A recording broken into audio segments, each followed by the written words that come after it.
Ya, baik, selamat datang kembali di channel Tanya Soal, di mana di video kali ini kita lanjutkan lagi pembelajaran dan pembahasan untuk latihan soal akhir bab 2 untuk yang bagian B dari nomor 1 sampai nomor 5, di mana pembahasan dari bagian A sudah kita bahas di video sebelumnya. Bisa kamu cek di kolom deskripsi, di sana sudah kita berikan link yang bisa membantu kamu untuk menemukan video-video pembahasan sebelumnya. Dan pastikan juga kamu like dan subscribe sehingga kamu nanti tidak ketinggalan dengan update video terbaru dari kita. Kita bahas soal pertama. Apa alasan Thomson berpendapat bahwa atom merupakan bola pejal yang bermuatan positif? Jadi kita latar belakangi bahwa penemuan elektron oleh J.J. Thomson melalui percobaan sinar katoda, dia menemukan bahwa ada partikel bermuatan negatif dan dia menyimpulkan bahwa bentuk atau gambaran atom itu menurut Thomson adalah disebut sebagai model roti kismis. Jadi ada sebagian materi inti yang positif dan ada partikel yang bermuatan negatif. Dimana menurut pendapatnya bahwa muatan negatif ini adalah bagian yang kecil dari atom tersebut. Jadi menurut dia bahwa bagian utama dari atom adalah bagian materi yang bermuatan positif dan muatan negatifnya secara bagian kecilnya ya tersebar secara merata pada si atom tersebut. Jadi menurut Thomson, partikelnya itu bisa digambarkan sebagai bola pejal, mengembangkan teori atom Dalton bahwa bentuk atom seperti bola pejal tetapi adanya muatan negatif yang tersebar merata pada atom. Kemudian nomor 2, apa alasan Rutherford sehingga membuat simpulan bahwa muatan positif atom terpusat pada inti yang sangat kecil? Jadi berdasarkan percobaan partikel sinar alfa diperoleh 3 buah kejadian. Yang pertama adalah adanya sinar alfa yang dipantulkan. Ada lagi yang sinar alfa dibelokkan. Kemudian ada lagi yang ketiga adalah sinar alfa diteruskan. Yang dipantulkan artinya dia menumbuk inti atom. Dan dibelokkan artinya mendekati inti. Sehingga yang intinya bermuatan positif akan membelokkan sinar alfa. Kemudian yang diteruskan adalah melalui ruang hampa di sekitar atom. Dan berdasarkan persentase sinar yang diperoleh, bahwa ini hanya mencakup 1%.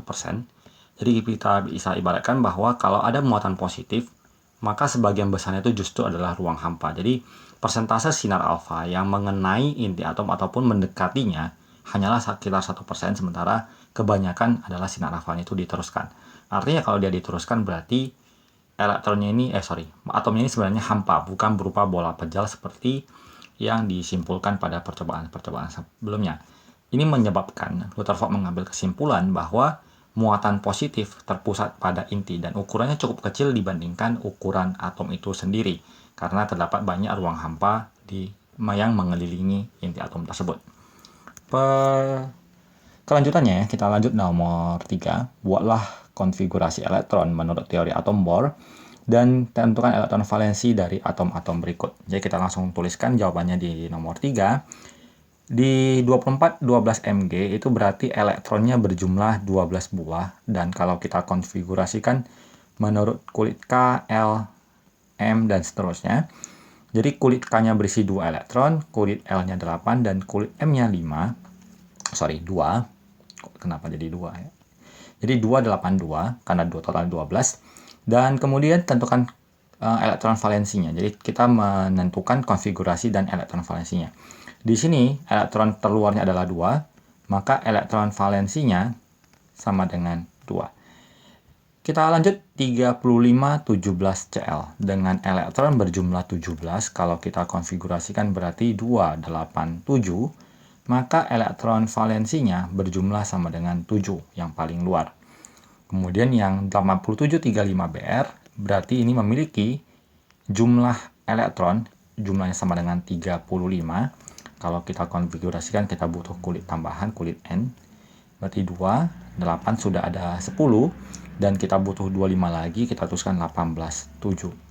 Jadi konfigurasinya adalah 2, 8, 18, 7 dengan elektron valensi adalah juga berjumlah 7 buah.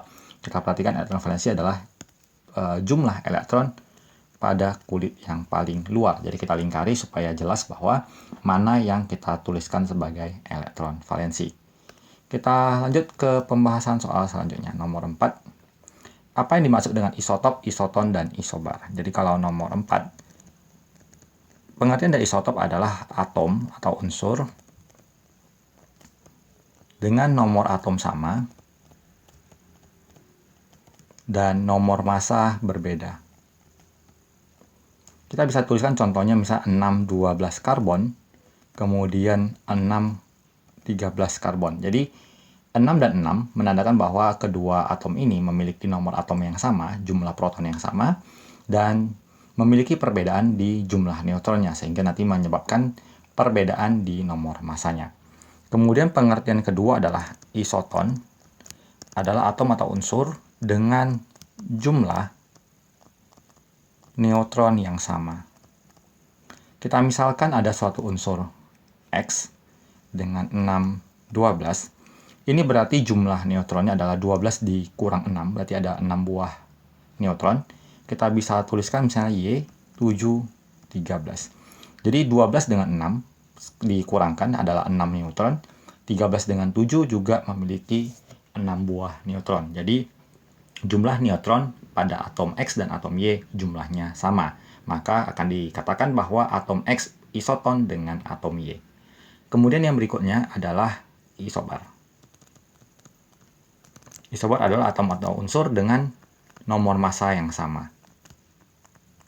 Jadi contohnya kita tuliskan 6, 12 X ya, kemudian dengan 5, 12 Y misalnya. Jadi yang 12 ini nomor massanya nilainya sama, walaupun nomor atomnya berbeda. Jadi memiliki jumlah proton dan neutron yang sama. Jadi kalau dijumlahkan, jumlah proton dan neutron di atom X dan jumlah proton dan neutron di atom Y akan sama-sama bernilai 12. Kita lanjut di pembahasan soal berikutnya, soal nomor 5. Berikut adalah potongan sistem periodik modern, A, B, C, D, sampai M ya. Jika nomor atom A adalah 12, tentukan A periode dan golongan atom B, unsur yang mempunyai jari-jari atom paling panjang, unsur yang mempunyai energi ionisasi paling besar, dan konfigurasi elektron dari unsur M. Kita mulai dari atom A itu sendiri, adalah nomor atomnya 12, berarti kalau kita konfigurasikan adalah 2, 8, 2, berarti kulit A ini, atom A ini adalah golongan 2A, kita tulis ini 2A, berarti kalau kita perhatikan sistem periodik potongannya setelah 282 periode ketiga, maka selanjutnya ini adalah golongan dari 3B, 4B, 5B, 6B, dan 7B. Kemudian yang ditanyakan, yang di bagian A adalah periode dan golongan dari atom B. Nah, kita tuliskan lagi bahwa si A ini tadi adalah 282, berarti mempunyai 3 periode. Berarti ini periode 3, periode 4, periode 5. Tinggal kita perhatikan bahwa si B ini terletak di perpotongan antara periode 4 dan golongan 2A. Berarti untuk atom B itu sendiri berarti periodenya adalah periode 4. Golongannya, karena dia satu kolom dengan golongan si A, berarti juga memiliki golongan 2A. Kemudian kita jawab yang bagian B. Unsur yang mempunyai jari-jari atom paling panjang, untuk memperhatikannya adalah pertama, kita cari unsur yang letaknya paling bawah dan paling kiri. Maka dengan demikian jawabannya adalah unsur H. Mengapa demikian? Karena semakin ke bawah, berarti jumlah kulitnya semakin banyak, maka jari-jarinya semakin besar. Dan untuk kulit yang sama, periode yang sama-sama periode 5, semakin ke kanan dia, maka jari-jarinya akan semakin kecil. Jadi, kulit terbesar dimiliki oleh H, I, J, K, L, M. Kemudian H akan memiliki jari-jari yang paling kecil. Paling besar. Kemudian kita lanjut yang C. Unsur yang mempunyai energi ionisasi yang paling besar, cara untuk menentukannya adalah dengan memperhatikan kulit yang paling golongan yang paling kanan, kemudian yang paling atas. Dan dengan demikian jawabannya adalah unsur G. Kemudian yang D, dia memiliki golongan 7B. Kalau kita konfigurasikan adalah 1s2, 2S2, 2P6, 3S2, 3P6, 4S2, dan 3D5. Untuk mencapai golongan 7B, dia harus berakhir di D5. Maka kalau kita jumlahkan untuk kulit pertama, itu adalah 2. Untuk kulit kedua, 2 ditambah 6 menjadi 8. Kulit ketiga adalah 2 tambah 6 tambah 5, berarti menjadi 13. Dan kulit keempatnya adalah 2. Maka konfigurasi elektron dari unsur M, kalau menurut kulit adalah 28, 13, 2. Menurut subkulit adalah 1S2, 2S2, 2P6, 3S2, 3P6, 4S2, dan 3D5. Jadi demikian pembahasan soal di video kali ini. Semoga bermanfaat.